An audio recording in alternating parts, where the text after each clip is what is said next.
Nhớ rồi nó nhớ rồi nó chết chưa máy xúc á.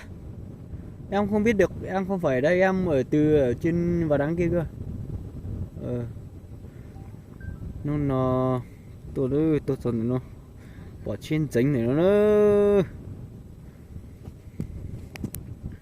trên tránh này nó nữa, chứ không chuyện gì nữa. Ta sẽ cố lúc máy nè, quay bỏ chỉ trong lợi nữa hiểu, đấy nữa.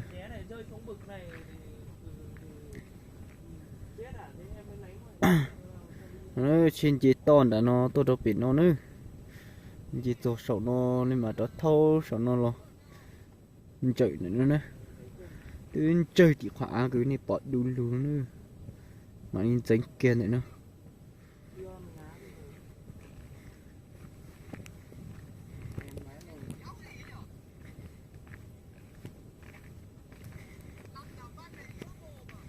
Nó chỉ thâu bao giờ thâu số gì mù của trở thành chiếc điện nữa. Tránh kia đi nè bỏ nữa, tránh nữa từ chú che từ nó nữa. Nhưng mà còn bảo hiểm mà nếu lo nữa tránh kia đi nè bỏ nó nữa, tránh kia chắc xem bọn nó nữa, chắc xem bỏ lên nè bỏ nó thâu pin nó lò nữa, thâu pin nó lò nhăn chạy nó tí từ chơi thì khó kế có đủ luôn mà nên tránh kia nữa nè.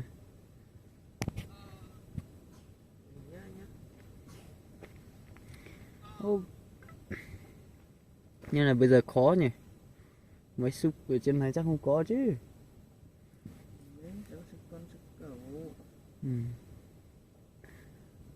Chỗ không chỗ gì nữa nhập bỏ nó rồi. Nó giờ nó xe y lính tu ở trên hình có y nữa trên tránh y nó che là che chỉnh tránh thế mà từ chú mà nhiều xe cần cầu nữa.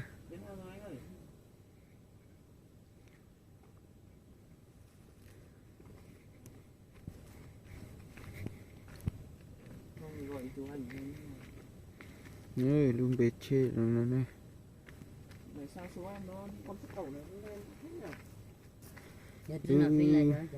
Dạ.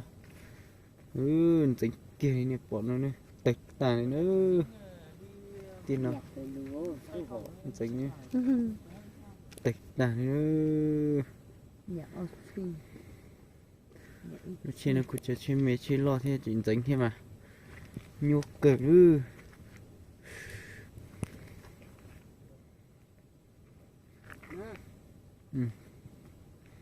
Nó tính kia đi nào để xây vô lịch cha xây vô lịch cha mà lịch cha tao lúc trên nó nữa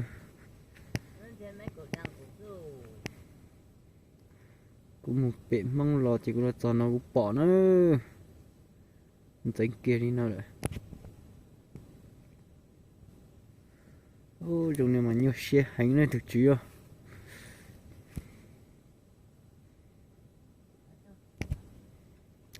tính kia chả chiếc cơ đi đấy.